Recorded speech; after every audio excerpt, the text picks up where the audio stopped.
నమస్తే, welcome to our channel. ప్రముఖ ఆధ్యాత్మికవేత్త, వాస్తు జ్యోతిష్య పండితులు శ్రీ మాడుగుల శివప్రసాద్ శర్మ గారు ఉన్నారు. వారితో మాట్లాడదాం. నమస్కారం గురుగారు. ఆశీర్వచనం తల్లి. ప్రతి ఒక్కరికి కూడా వాళ్ళ కులదైవం ఉంటుంది. ఆ కులదైవత ఆరాధన కంపల్సరీ చేయాలి అని చెప్తారు కదా గురుగారు. అయితే కొంతమందికి వాళ్ళ కులదైవం ఎవరో తెలియకపోవచ్చు. అటువంటి వారు ఏ దేవత ఆరాధన చేస్తే మంచిది? శ్రీ మహాగణాధిపతయే నమః. ఐం మహాసరస్వత్యే నమః. శ్రీ లలితాంబికాదేవియే నమః.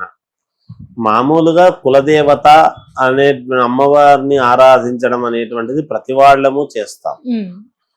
ఎందుకంటే ఇష్టదేవుడు ఎవరు ఉండినా మనకు సర్వదేవతలను, ముక్కోటి దేవతలను ఆరాధించేటువంటి తత్వం ఉన్న వ్యక్తులము కాబట్టి మనము భక్తి ప్రధానము అని ఏ దేవుణ్ణైనా సరే, ఇక్కడ ఏదో వెళితే మనకు మంచి జరుగుతుంది అంటే అక్కడికి వెళతాం, దైవాన్ని ఆరాధిస్తాం.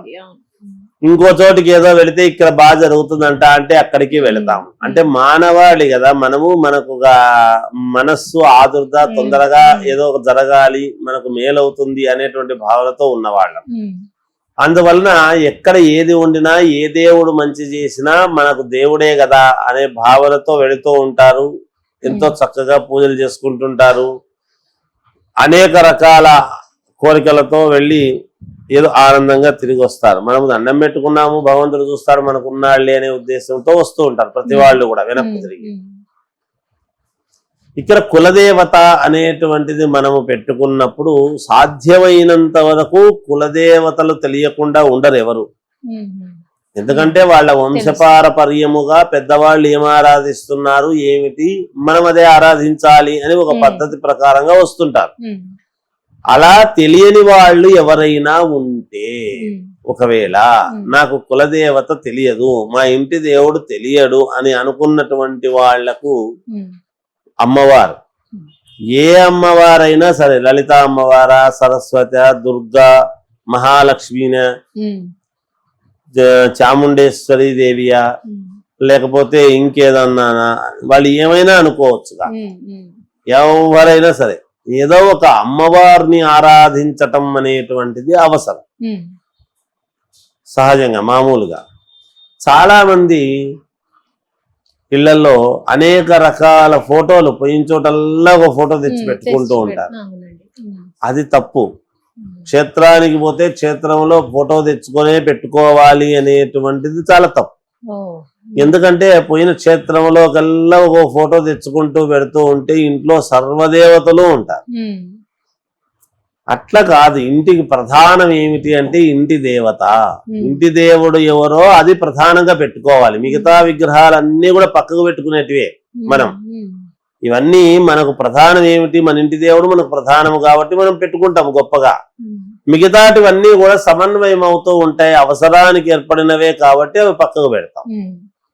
చెప్పేటప్పుడు అందరికీ మనకు సంకల్పం చెప్పి పూజ చేసుకుంటాం. మళ్ళీ అలా ఇబ్బంది ఏమీ ఉండదు. అందువలన మనం చేసుకునేటువంటి విధానాల్లో ప్రతి ఒక్కటి కూడా ఉంటుంది. అలా మనం ఏం చేసుకుంటే ముందుకు పోతాము అనేటువంటిది ఎవరికి వాళ్లకు తెలుసు. తెలియకుండా ఉండదు ఎప్పుడు కూడా, ఖచ్చితంగా తెలిసే తీరుతుంది కాక. అందువల్ల ఇది పాటించాలి, ఇలా చేసుకోవాలి, ఇలా ఉంటే మంచిది అనేటువంటివి కొన్ని మనం మాట్లాడుకుంటూ ఉంటాం. జనరల్ మామూలుగా సమాజం ఏదో అనుకున్న ప్రకారముగా ఇలా ఉంటే మేలు, అలా ఉంటే మేలు అని జనరల్ ప్రతి వాళ్ళము కూడా అనుకుని ఆ విధంగా మనం ఏదో ముందుకు వెళ్తూ ఉంటాం. కోసం ప్రతి వాళ్ళు కూడా శ్రద్ధ, భక్తి, ప్రధానంగా శుభ్రత, మనస్సులో ఎటువంటి సంకోచము లేకుండా ఉండేటువంటి విధానముతో కూడా ఉండాలి మనుషులు. మనకేం కావాలి, మనం ఏం కావాలనుకుంటున్నాము, మనం ఎలా ముందుకు వెళ్ళగలుగుతాము అనేటువంటి ధోరణితో ప్రతి వాళ్ళము కూడా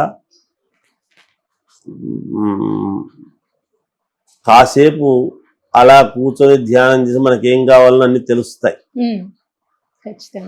ఈ రోజుల్లో తెలియకుండా ఉంటాం.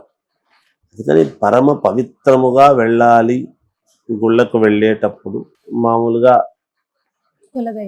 కులదేవత అనేటువంటిది గుళ్ళకు వెళ్ళినా ఇంట్లో ఉండినా ఏదైనా మనం పోయిన ప్రతి చోట మనం విగ్రహాలు పటాలు అవి తెచ్చుకోవాల్సినంతటి అవసరం అయితే ఉండదు.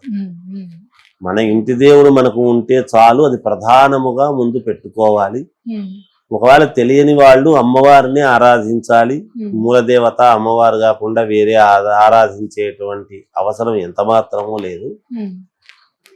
మన ఇంటి దేవుడి పటం మాత్రం పెద్దగా పెట్టుకుంటామా లేదా విగ్రహం పెట్టుకుంటామా, నిరంతరము ఇంటి దేవుడికి ఒక రోజు అని ఉంటుంది.